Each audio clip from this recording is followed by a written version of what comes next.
Hello. कैसे हो दोस्तों? चारों ओर मार्केट में मारकाट और हर रोज़ गिरता हुआ इंडेक्स देख के घबरा गए होंगे, मगर ये डरने की ज़रूरत नहीं है। ये टाइम डरने का नहीं है। पूरी चारों ओर दुनिया में ऐसा नरेशन फैलाया जा रहा है कि भारत में भी मंदी आएगी, भारत में भी रिसेशन दस्तक दे रही है। ये बातें बहुत ज़ोरों से चल रही है, अभी से नहीं, कई वक्त से, कई महीनों से चल रही है। मगर मैं आपको एक रियलिटी की तरफ ले जाने वाला हूँ। जीडीपी की बात सब कर रहे हैं, तो भारत का जीडीपी कहाँ है और दुनिया का कहाँ है, उसका आप अध्ययन करिए, तब पता चलेगा कि भारत का जीडीपी 6.4 पे अभी है। रिजर्व बैंक ऑफ इंडिया ने 6.5 का अनुमान लगाया है। समझ लीजिए, आरबीआई का अनुमान 6.5 का है। सिर्फ आरबीआई का नहीं, रेटिंग एजेंसीज फॉरेन की, वो भी तकरीबन 6.5 का अनुमान लगा रहे हैं। आप मॉर्गन स्टैनली देख लीजिए 6.5, एचएसबीसी 6.5, गोल्डमैन सैक्स 6.5, Nomura 5.9, Moody's 6.5, bank of America 2025 से 2030 तक का जीडीपी का अनुमान एवरेज लगा रहे हैं, 6.3 से लेकर 6.8 तक का। माने मोटा मोटी आप पकड़ के चलो तो 6 से कम कोई नहीं लगा रहा। अनुमान भी 6 से कम नहीं होता। आप इन सब की एवरेज निकालो तो भी 6 से कम नहीं होगा। और दूसरी तरफ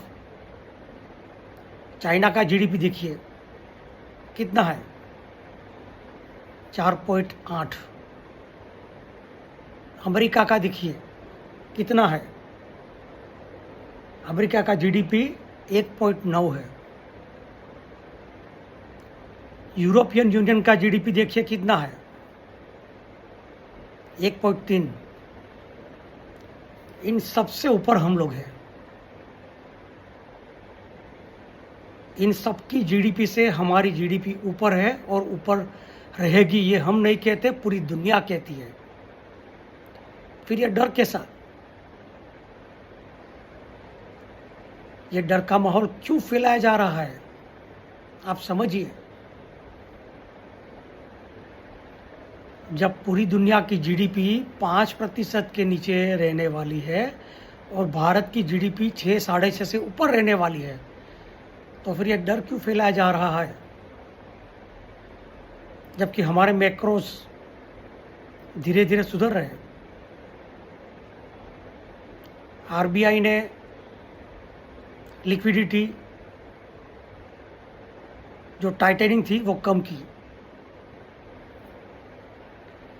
आरबीआई ने रेट ऑफ इंटरेस्ट घटाए बहुत 25 बेसिस पॉइंट के बराबर।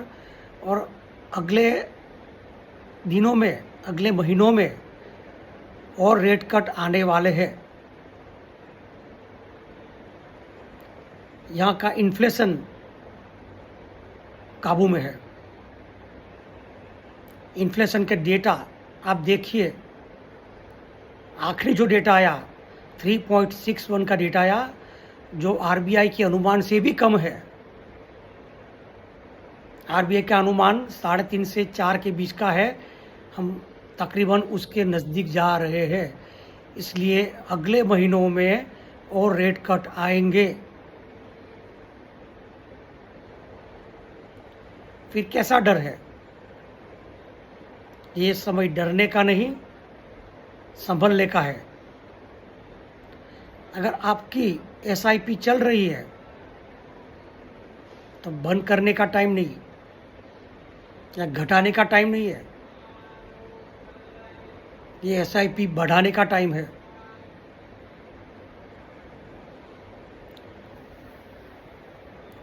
जिस मंदी की आप बात करते थे, जब निफ्टी 26,000 था, तब लोग कहते हैं कि मार्केट थोड़ा घटेगा तो पैसे लगाऊंगा, पैसा लगाना है, मगर मार्केट घटती नहीं है, क्या करें, करेक्शन नहीं आता, पैसे जेब में लेके बैठे हैं। अब 15% का करेक्शन आया, अब किसकी वेट कर रहे हो? समय पैसा लगाने का आ गया तो आप क्यों डर रहे हो? भारत में रिसेशन नहीं आने वाला, आप लिख लो। पिछले कई महीनों से कई लोगों ने भारत में रिसेशन की बात की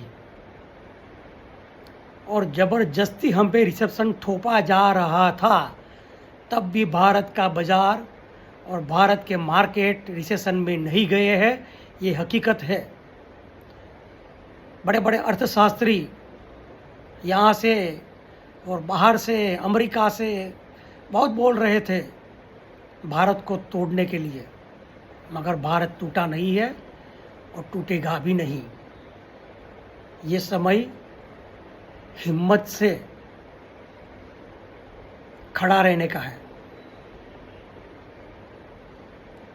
जो टिकेगा वो पाएगा। ये मार्केट में जो टिकता है वो ही पाता है, नहीं टिकता डर जाता है, वो आउट हो जाता है, उसको मार्केट निकाल के बाहर फेंक देता है और कभी वो हिम्मत नहीं जुटा पाता फिर आने की। इतने सालों में मैं ये देख रहा हूँ कि जब मार्केट में मौका मिलता है तब आपको डराया जाता है, आपको मार्केट से दूर रखा जाता है और आपको मार्केट में एंटर होने से रोका जाता है, जबकि वही पॉइंट है जहाँ से मार्केट टर्न लेता है और वहीं से पैसा बनता है। कुछ दूर की बात नहीं, कोविड की बात कर लेते हैं। कोविड के वक्त में सब बेच रहे थे, सभी को दुनिया बंद हो जाने वाली दिख रही थी। टाटा मोटर, उदाहरण तौर पे बोल रहा हूँ, ये कोई सलाह नहीं है। टाटा मोटर 80 रुपये में बिक गया कोविड के टाइम में। अभी आप भाव देख लीजिए, इतने करेक्शन के बाद भी 600 के ऊपर टिका है। टाटा पावर 30 रुपया में बिक गया। इतने करेक्शन के बावजूद भी टाटा पावर 250 से नीचे नहीं गया है। वेदांता 75 रुपये में बिक गया था, आज वेदांता का भाव देखिए 400 के ऊपर है। मार्केट में इतना करेक्शन है फिर भी वो 400 का लेवल नहीं तोड़ रहा। मैं वही कहता हूँ, ऐसे मौके मिलते हैं, आपको वो लेने पड़ते हैं, आपको वो पकड़ने पड़ते हैं, तभी जाके वेल्थ बनती है। ये समय डरने का नहीं, ये समय संभलने का है। यही इन्वेस्टमेंट का सही समय है। एसआईपी चल रही है तो एसआईपी बढ़ाओ, नहीं चालू की है तो चालू करो। अपने फाइनेंशियल एडवाइज़र के पास सलाह लेके इन्वेस्ट कीजिए। ये जो वीडियो मैं बना रहा हूँ वो आपकी एजुकेशन के लिए है, समझ लीजिए। हर बार इन्वेस्टर को मिसगाइड किया जाता है और उसको बाहर निकाला जाता है। जब बड़े बड़े खिलाड़ी मार्केट में आने वाले रहते हैं, उसके पहले भय का माहौल बहुत बड़ा रहता है। फिर उसके बाद में जो तेज़ी आती है वो मलाई आपके हाथ में नहीं रहने देते ये लोग, समझ लीजिए। फिर एक बार कहता हूँ, डरने का समय नहीं है। समझ के, समझदारी से, मजबूत स्टॉक में पैसे लगाने का है। जय हिंद।